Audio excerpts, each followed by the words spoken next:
వేల కోట్ల రూపాయలు ఎటువంటి వివక్ష లేకుండా, ఎటువంటి లంచాలు లేకుండా, ఏ నెలలో ఏమిస్తామో అని ముందే చెప్పి క్యాలెండర్ ప్రకటించి ఆ నెలలో అది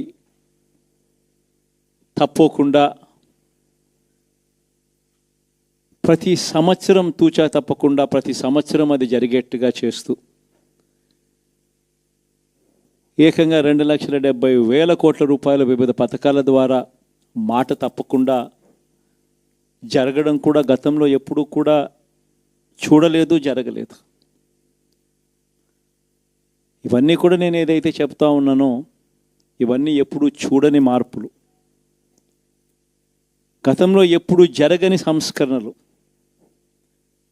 విద్యారంగంలో అయితేనేమి, వైద్య రంగంలో అయితేనేమి, వ్యవసాయ రంగంలో అయితేనేమి, సామాజిక న్యాయం అంశంలో అయితేనేమి,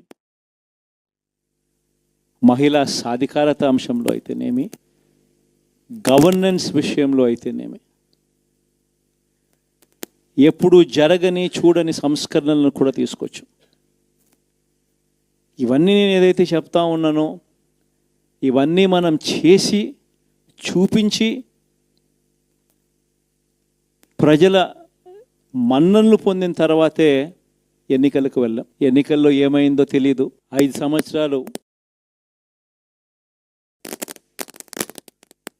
కళ్ళు మూసుకుంటే చాలా అయిపోయింది. 5 సంవత్సరాలు. మళ్ళీ 2024 నుంచి 2029 కూడా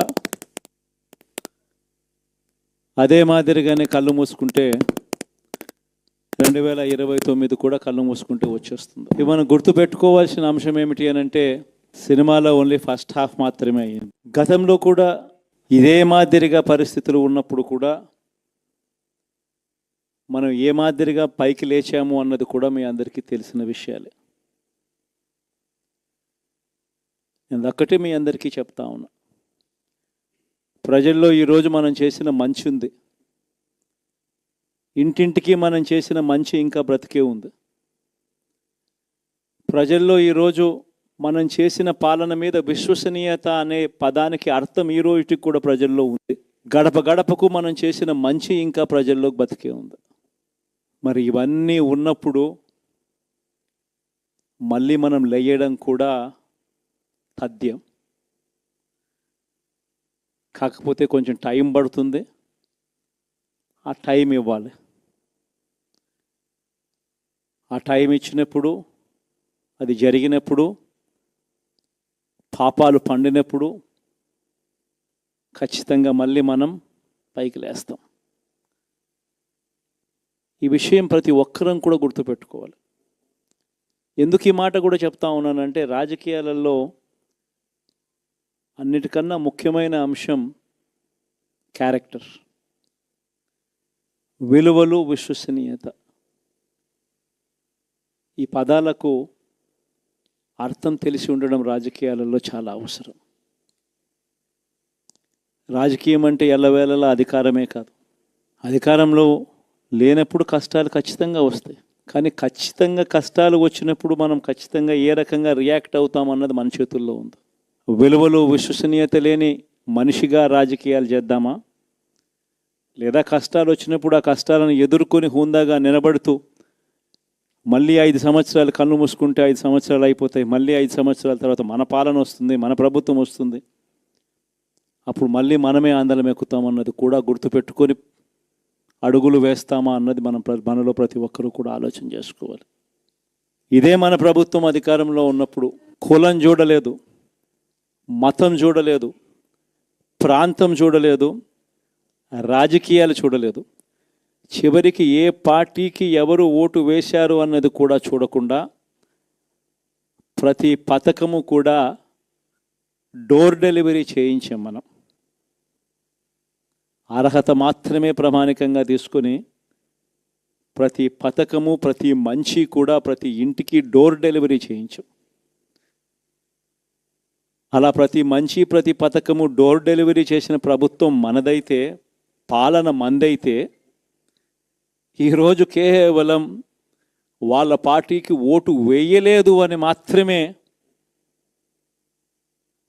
ఓటుకు వేయకపోవడమే పాపం అన్నట్టుగా ఈరోజు రావణ కాష్టం సృష్టిస్తూ ఉన్నారు, విధ్వంసం చేస్తూ ఉన్నారు, ఆస్తులు నష్టం చేస్తున్నారు, కొడతా ఉన్నారు, అవమానిస్తూ ఉన్నారు. ఇవన్నీ శిశుపాలుని పాపాల్లో భాగాలుగా ఇవన్నీ అప్పుడే పాపాలు మొదలయ్యాయి. ఒకవైపున మనమేమో మనకు ఓటు వేయకపోయినా కానీ ఏ రోజు కూడా డిస్క్రిమినేషన్ చూడలేదు. అటువంటి వాళ్లకు కూడా మనం డోర్ డెలివరీ చేసిన ప్రభుత్వం పాలన మందైతే ఈరోజు కేవలం ఓటు వేయలేదన్న ఒకే ఒక కారణంతో ఏకంగా కొడతా ఉన్న పాలన వీళ్ళది. ఈ పాపం ఊరికే పోదు. రెండవ పాపం చంద్రబాబుది కూడా అప్పుడే పండింది. బహుశా కేంద్రం ఈ రకమైన కేంద్రంలో ఈ రకమైన పరిస్థితులు బహుశా ఎప్పుడు ఉండిండవేమో. ఈ రకంగా కేంద్రంలో 240 ఎంపీలు మాత్రమే వచ్చిన పరిస్థితులు, రాష్ట్రంలో ఏకంగా వీళ్ళకు కూడా ఈ మాదిరిగా మంచి నెంబర్లు వచ్చిన పరిస్థితులు, ఎన్డీఏలో మళ్ళీ చక్రం తిప్పుతా ఉన్న పరిస్థితులు. ఇలాంటి పరిస్థితుల్లో కూడా ప్రత్యేక హోదాను అడక్కపోవడం చంద్రబాబు చేసిన మరో పాపానికి కూడా మరో నాంది. ఇలాంటి పరిస్థితుల్లో కూడా ప్రత్యేక హోదా మనం అడిగి తెచ్చుకోలేకపోతే రాష్ట్రంలో ఏ ఒక్క యువకుడు కూడా క్షమించడు చంద్రబాబు నాయుడు.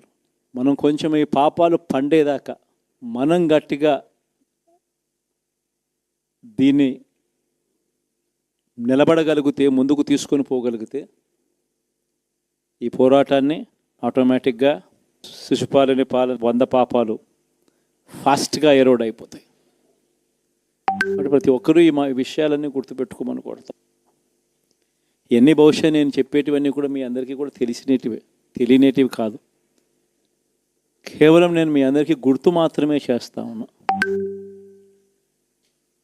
కష్టాలు రావడం అన్నది సర్వసహజం. కష్టాలు ఇలా మనం ఎదుర్కొని నిలబడడం అన్నది మన చేతుల్లో ఉన్న అంశం అన్నది మాత్రం ఖచ్చితంగా ప్రతి ఒక్కరూ గుర్తుపెట్టుకోమని మీ అందరితో కూడా కోరుతా ఉన్నాను. శాసనసభలో, చట్టసభలో మీ సభే అన్నిటికన్నా ముఖ్యమైన సభ అవుతుంది. ఓటు వేయలేదు అన్న ఒకే ఒక కారణంతో మనుషుల్నే కొడతా ఉన్న పరిస్థితుల్లో, మనుషుల్ని అవమానిస్తూ ఉన్న పరిస్థితుల్లో, మనుషుల్నే బలవంతంగా ఆస్తి నష్టం చేస్తూ ఉన్న పరిస్థితుల్లో ఇక ప్రతిపక్షం ఉన్నది ఒకటే ఒక పార్టీ, ఆ పార్టీకి అవకాశం ఇవ్వాలా అన్న కనీస నైతిక విలువలు వాళ్ళు పాటిస్తారన్న నమ్మకం నాకైతే లేదు. కాబట్టి మీరు చేయాల్సిన పాత్ర గొప్పది, చాలా ఉంది అన్నది మాత్రం గుర్తుపెట్టుకోండి. రాబోయే రోజుల్లో యాక్టివిటీ లెవెల్స్ అనేది ఆటోమేటిక్లీ పెరుగుతాయి. రాష్ట్ర వ్యాప్తంగా ఉన్న కార్యకర్తలందరినీ ఎవరినైతే వాళ్ళు ఇబ్బందులు పెట్టారో ఖచ్చితంగా వాళ్ళందరికీ మనోధైర్యం ఇస్తూ వాళ్ళ గ్రామాలకు వెళ్ళి వాళ్ళకు తోడుగా ఉండే చేసే కార్యక్రమాలు జరుగుతాయి. రాబోయే రోజుల్లో ఇంకా టైం గడిచే కొద్దీ ప్రజల్లోకి వెళ్ళే కార్యక్రమాలు ఇంకా ముమ్మరం అవుతూ పోతాయి. చివరికి ప్రజల్లోనే ఉంటాం. ప్రజలతో కలిసి పోరాడే కార్యక్రమం వేగంగా టైం గడిచే కొద్దీ మనము వేగంగా అడుగులు ముందుకు వేస్తాం. ఒకటి మీ అందరికీ చెప్తా ఉన్నా,